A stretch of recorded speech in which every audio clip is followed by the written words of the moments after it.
Hands where we can see them now, the voice of the Coast Guard shattered the morning calm, cutting into the quiet fishing trip of an old fisherman named Elijah Carter. But as they tore through his humble boat, they had no idea who they were facing. Will his hidden past save him? They didn't know the quiet strength he carried or the promise he'd made to a fallen brother so many years ago. And when a decorated captain arrived, the truth of Elijah's past began to surface, one quiet moment at a time. This is a story of quiet resilience, of honor that can't be stolen. Stay with us. Welcome to Graceful Valor Stories, where tales of compassion and kindness are told. Let's uncover what really happened.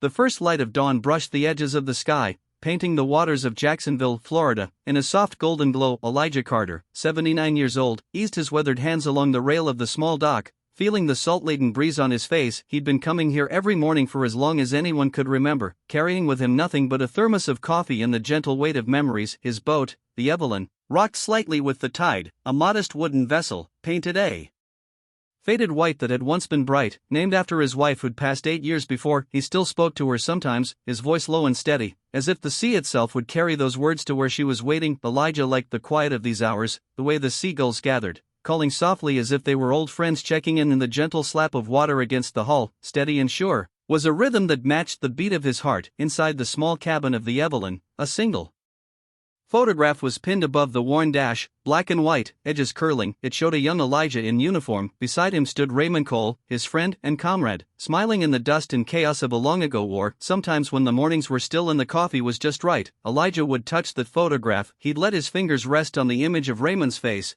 remembering the way the man laughed even when the world was on fire, remembering the promise he had made when Raymond fell, a promise that lived in his bones still. I'll keep it alive, Elijah would murmur to the sea. I won't let anyone forget. And then he'd start the engine, the old wood creaking, but never complaining. The Evelyn drifted out into deeper water, guided by a steady hand and a mind that had seen enough storms to know how to ride them out. Elijah baited his hook slowly, his movements precise, almost reverent. Fishing wasn't just a pastime, it was a prayer, a way to quiet the noise of a world that moved too fast. He didn't own a cell phone, he didn't watch the news. He found enough in the rise of the sun and the patient sweep of the tide. On this morning, the sky was clear, the horizon wide and empty, but even as he cast his line and settled into the soft rhythm of waiting, something in the air felt different, a tension he couldn't name, like the sea itself had paused to listen. It started as a low rumble, distant but growing. Elijah turned his head, eyes narrowing against the glare of the rising sun. A Coast Guard cutter was cutting through the calm, engines loud, wake trailing white behind it. He watched it approach, no alarm in his gaze, only the quiet curiosity of a man who had seen much and feared little. The cutter drew close enough that its hull loomed high over the Evelyn, shadow falling across the deck. Salt spray licked at his face,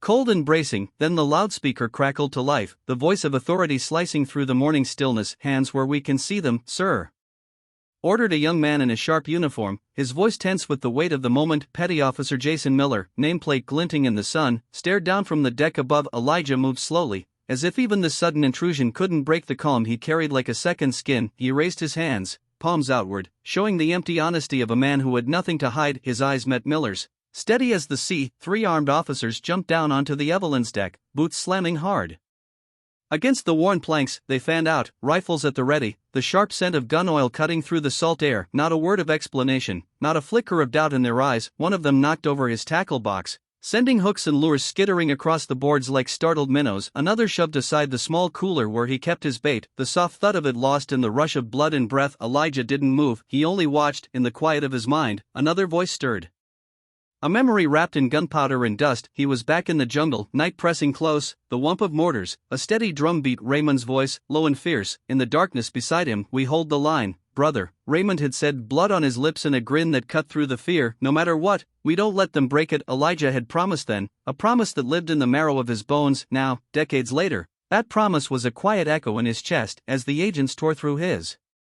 belongings, he felt no anger, no panic, only the steady certainty of a man who had already survived worse. Petty Officer Miller stepped closer, eyes narrowed. He was young, eager, the kind of man who saw enemies in every shadow. Sir, we have a report, he said, voice clipped, possible smuggling, contraband. We need to search everything. Elijah nodded once, the motion small, dignified. He said nothing, there was nothing to say. He knew the truth of who he was, and that was enough. The young man didn't Like the silence, he pushed harder. Words like bullets, you understand, don't you? We can't take chances. Elijah met his gaze, calm and unshaken. I understand, he said, his voice a soft rumble like the sea against the rocks, and then he lowered his eyes, letting them do what they thought they must. Inside his chest, the words of his old friend rose up like a vow. I will not let them take our honor. A quiet prayer. A quiet promise. As the sun rose higher and the waves rocked the Evelyn like a cradle, the search went on. Boots tramped over the boards, over memories, over the soft places of a life lived quietly and well, but Elijah stood still, a lone figure in the morning light, hands lifted not in surrender, but in silent, steady faith, because he had already learned long ago that some things couldn't be taken by force, not by weapons, not by suspicion, not even by fear. And this morning, on the waters of Jacksonville, he would prove it again. Could a young officer's mistake uncover a hero? The sun had climbed higher now, painting the water in shifting shades of gold and blue, but on the deck of the Evelyn, the air felt tight, heavy with unspoken questions and silent accusations. Petty Officer Jason Miller's voice rang out, sharp and cold. Search everything, he ordered, his hand cutting through the air like a blade. The other agents moved without hesitation, opening compartments, overturning boxes, pulling up every plank they could find. Hooks and bobbers clattered across the floor, the bright plastic tumbling like lost memories. Elijah watched them work, his expression calm, almost gentle. The hands that had mended nets and baited hooks for decades now rested quietly at his sides. He did not flinch when they knocked over the small framed photo of Evelyn, the glass cracking as it hit the floor. Agent Walters, the youngest of the crew, let out a low, mocking laugh. An old man with an old boat, he said, voice dripping with skepticism. Can't fool me, there's always something rotten hiding beneath the calm. The words rolled off Elijah like water off the hull. He turned his gaze to the horizon, letting the boy's suspicion fade into the sea air. He had nothing to prove to men who didn't know what it meant to stand in silence. His mind drifted back, unbidden, to a different dawn so many years ago. The ground had shuddered with the weight of mortar fire, smoke coiling thick as a living thing. He could still hear the thump of boots in wet jungle mud, the staccato crack of rifles, the low grunt of men fighting to stay alive. K-Sun, the name tasted like blood and dust in his mouth. Even now he had been just a boy in a uniform then, his hands shaking around a battered M16, heart pounding like a war drum. Beside him Raymond Cole had stood tall, eyes bright even in the darkness. Raymond with his easy grin and the quiet courage that never wavered even when the world seemed to end around them. They had fought side by side, brothers in arms, bound by something deeper than orders or duty. Raymond, Elijah had said in a low voice as they huddled behind a half-broken wall, shrapnel singing in the air, if I make it out of this, I swear to you, I'll live for all of us. And Raymond, with blood on his hands and laughter in his eyes, had nodded. That's the only way, Raymond had replied. The words a soft promise in the roar of chaos. Live like it matters, live like you remember. Then he had gone over the wall into the fire, and Elijah had never seen him again. Now, decades later, the deck of the Evelyn felt like another battlefield, not of bullets and bombs, but of suspicion and careless power. But Elijah stood the same way he had then, unmoving, unbroken, his silence a shield stronger than any weapon. Petty Officer Miller's boots thudded across the boards, eyes sharp and restless. He moved to the small compartment near the helm, fingers prying at the latch with impatient force. When it opened, a few slips of paper tumbled out. Elijah's fishing license, boat registration, nothing more. Miller snatched them up, flipping through them with a frown. Just paperwork, he muttered, though his voice held no relief. He was the kind of man who didn't trust what he couldn't break. Elijah watched him, eyes steady and quiet. There was no fear in his gaze, no anger. He had seen too much to be rattled by suspicion alone. The young agent, Walters, leaned closer, peering over Miller's shoulder. Nothing here, he said, almost disappointed, but Miller's jaw tightened, the muscles in his neck standing out like cords. There's always something, Miller said softly, his voice a warning. He turned back to Elijah, eyes narrow, searching. You're out here alone every morning. Why? Who pays you to be here? Elijah's lips curved faintly, the ghost of a smile that never reached his eyes. No one pays me, he said, voice calm and sure. I'm just a man who loves the sea. Miller didn't like that answer. He wanted fear or anger or a crack in the quiet armor Elijah wore so easily. But Elijah had no cracks left. He had learned in the red haze of the jungle and the long years after that the strongest men were those who did not need to shout, that the truest answers were the ones that didn't need to be spoken at all. And so he stood there, letting Miller's suspicion wash over him like a wave that would break and be gone. In his mind, the voice of Raymond Cole rose again, a quiet vow echoing through the years. Live like it matters. Elijah had carried that vow through every sunrise, every quiet dawn on the water. He would not let the careless search of strangers take it from him. Now, can a captain's arrival rewrite this story? The sea rocked gently beneath the Evelyn as if it too understood the weight of silence. The tide pulled and pushed, steady as a heartbeat, while the agents moved through the boat. They found nothing of value, no weapons, no secrets, only the small comforts of a man who had chosen a simple life, the cracked photograph of Evelyn, the neat coils of rope, the battered tackle box, yet still, Miller's suspicion clung to the air like smoke. He stared at Elijah, eyes cold, voice clipped. "You're too calm," he said. "Men who are innocent usually protest, why don't you?" Elijah's eyes didn't waver. "Because I have nothing to prove to you," he said simply. "Truth doesn't need to shout." For a moment, the deck fell quiet. Even Walters shifted, unease flickering across his young face, but Miller only scowled, the need to be right coiling in his gut. He took a step closer, his voice dropping low. "We received a tip," he said, each word deliberate, each syllable a stone. "Illegal arms hidden on a boat matching this description at this exact time and place." Elijah said nothing. He didn't need to. He knew the truth, and he knew it was enough. In the distance, a gull cried out, its voice high and lonely. The sea answered with the hush of waves against wood, and Elijah Carter stood there, a quiet figure in the morning light, waiting for the storm to pass, because he had learned long ago that the only fight worth waging was the one that left your honor intact, and in the end, that was the only thing that mattered. The only thing that could never be taken. The search had reached a quiet lull, the deck scattered with tools and memories, when the radio crackled to life. A voice firm and steady cut through the morning air. "All units, cease your search, secure your positions, command authority inbound." Petty Officer Jason Miller froze, his eyes darting to the small radio clip to his vest. Walters shifted uneasily, glancing from Miller to the calm figure of Elijah. For a moment, the deck seemed to hold its breath. Miller's jaw tightened, his knuckles whitening on the radio. "Command, confirm your last." "Over," the voice returned, calm and absolute. "Confirmed, Petty Officer. Captain Daniel Cole is en route. Stand by for his arrival." The words dropped into the silence like stones into deep water. Miller swallowed hard, the fight in his shoulders faltering. Elijah said nothing. He watched the young man's face pale, watched the restless energy slip from his fingers. He had seen it before in jungles and deserts, in the eyes of boys sent to do men's work. Then the deep thrum of rotor blades rolled across the water. A helicopter swept in low, wind from its passage tugging at the flags and whipping the sea into white caps. It hovered a moment, then dipped to land on the small strip of grass by the dock. The hatch opened and a figure stepped down, boots sinking into the wet earth with quiet finality. Captain Daniel Cole stood tall, his uniform sharp and clean even in the salt air. He moved with a calm authority that didn't need to raise its voice. Jason Miller's breath quickened, the weight of rank heavy on his shoulders. He glanced at Walters, who shifted closer, uncertainty clouding the young man's features. Elijah watched them both, a still point in the gathering storm. Daniel Cole's eyes swept the scene, taking in the agents, the upturned gear, and finally Mr. Elijah standing steady on the deck. He stepped forward slowly, each movement deliberate, measured. His gaze met Elijah's, and for a moment the years fell away. "Elijah Carter," he said, voice low and clear, "my father spoke of you often. Raymond Cole, you were his brother in arms." The words carried a weight beyond the morning's confusion. Miller shifted uncomfortably, but Daniel didn't spare him a glance. He reached into his breast pocket and pulled out a small weathered photograph, edges worn, colors faded, but the faces still clear. Raymond Cole grinning beneath a battered helmet, one arm slung around a younger Elijah, the jungle rising dark and tangled behind them, the gleam of determination in their eyes. Daniel held it up, his fingers careful on the fragile paper. "My father kept this," he said quietly. "He told me that if I ever found you again, I should remember what you gave to him, to all of us." His voice didn't waver, but there was a softness beneath the authority. Elijah looked at the photograph, the ghost of a smile touching his lips. "He was a good man," he said softly, "and he kept his word, even when the world forgot." Daniel's eyes flickered, the steel softening for just a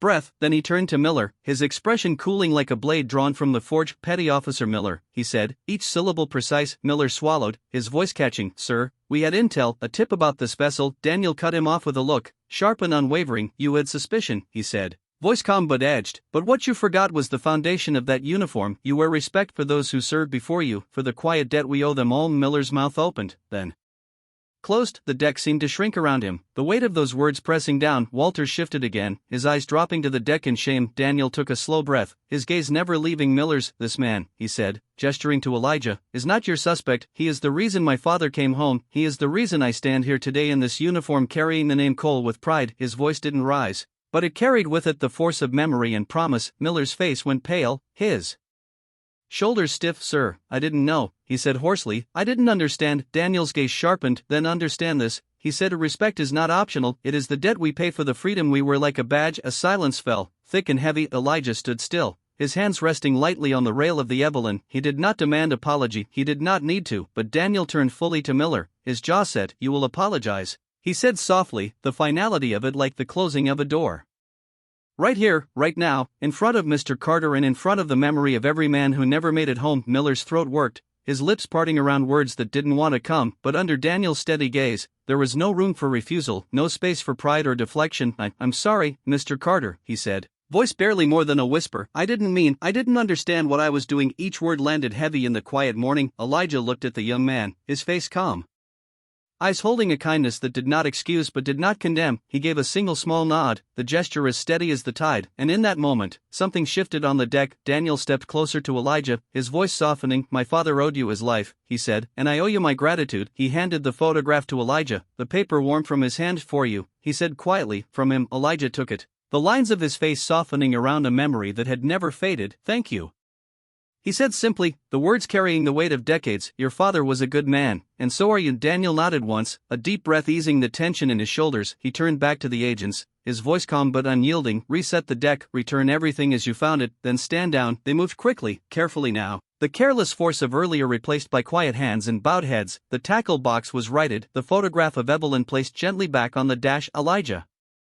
watched them, his silence a benediction, because in that moment he understood honor wasn't something that could be taken by suspicion or fear. It was something that lived in the quiet acts of those who remembered and those who chose to see. Jason Miller stood there, shoulders hunched, his eyes fixed on the deck beneath his feet, the weight of his mistake pressed into every word he struggled to say. I'm sorry, Mr. Carter, he finally managed, his voice catching in his throat. I forgot what men like you gave up, what you carried home in silence. His face flushed with shame and his hands twitched at his sides, as if he didn't know where to put them anymore. The morning light painted his face in harsh relief, the apology trembling, but real. Elijah Carter met his gaze without anger, his eyes steady as the sea around them. He didn't speak at first, letting the silence settle, letting the words breathe. Then he gave a single small nod, the motion gentle, like the shifting of the tide. No need for words beyond that, he said softly, his voice a calm echo of the waves. There's no shame in learning, only in refusing to learn. And with that, he released the boy from the weight of his guilt. Miller let out a breath he hadn't realized he was holding. He stood a little straighter,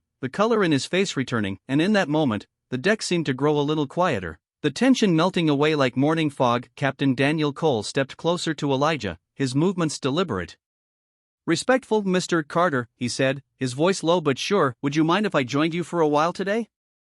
Elijah tilted his head, a flicker of surprise dancing behind the calm in his gaze. You want a fish? He asked, a faint smile tugging at the corners of his mouth. Daniel nodded once, his answer simple and earnest. I would, he said, to understand a little better and to honor my father's memory with you. It wasn't a demand or an order, just a quiet request that spoke of something deeper. Elijah considered the younger man for a moment, then he reached into the small tackle box, pulling out an old rod with worn cork grips. He held it out to Daniel, the gesture soft but steady. This was Evelyn's rod, he said, his voice carrying the warmth of 1,000 dawns on the water. She always said the fish liked it best. Let's see if that still holds true. Daniel accepted it with both hands, reverence in the way his fingers closed around the wood. With a slow breath he reached into his breast pocket. From it he drew a small time-worn patch, an insignia of the unit his father had once served. He held it out, the edges frayed, the colors muted by years. My father would want you to have this, Daniel said softly. It's a piece of his life, a piece of the promise he made to you out there. His voice caught for just a second, but he didn't look away. Elijah took it carefully, feeling the rough weed beneath his fingertips. Memories washed over him like the hush of the tide. K-son, the laughter, and the fear, the bonds forged in fire. Raymond never let me down, he said, his voice quiet but certain. And I won't let this be forgotten either. They stood together on the deck for a moment, the patch between them a bridge across years and memories. Then Elijah turned to the water, his movements measured, his shoulders loose with the peace of a man who knew his place in the world. He baited his line with the same slow care he'd always used, each motion a prayer of patience. Daniel watched him, the fishing rod in his hand, feeling both familiar and new. He cast his line in a practiced motion, the weight of the sinker cutting through the morning calm. The water took the offering with a quiet ripple, the circles widening, then fading into stillness. The two men fished in silence for a while, the only sounds the creak of the hull and the low murmur of the waves. There was no need for words, the act itself was enough, a shared rhythm, a quiet bond that asked nothing but presence. As the sun climbed higher, Daniel leaned back against the rail, eyes on the horizon. He thought of the stories his father had told him, of the nights he'd spent wondering if he could ever live up to them, and he realized, standing there beside Elijah, that it wasn't about matching the past, it was about carrying it forward. Elijah reeled in slowly, the line shimmering in the light. The hook came up empty, but he only smiled faintly, the corners of his eyes crinkling. Sometimes it's not about the catch,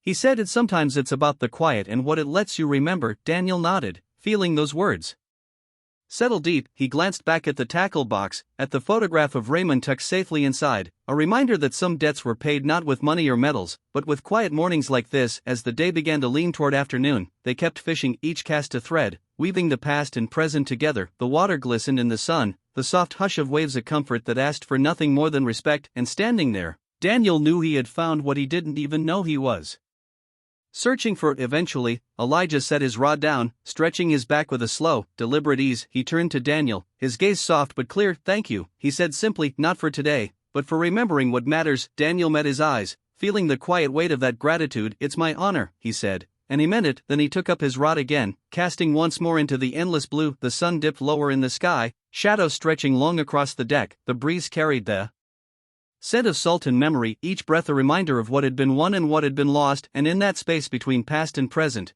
the gentle rhythm of the tide spoke the only truth they needed. Honor never fades, it simply waits, quiet and patient, for those who know how to hold it. And on the deck of the Evelyn, in the last light of the day, that truth lived and breathed in every cast, every ripple, every breath of the sea. In our darkest moments, kindness still finds a way, often in the quietest places. Not everyone who helps wants recognition, some just need to know that today someone isn't going hungry, and sometimes that alone is enough to change a life. You may forget the story, but if no one retells it, history stays silent forever. Subscribe to Graceful Valor Stories, where justice is honored, kindness is remembered, and no act of quiet heroism is ever lost.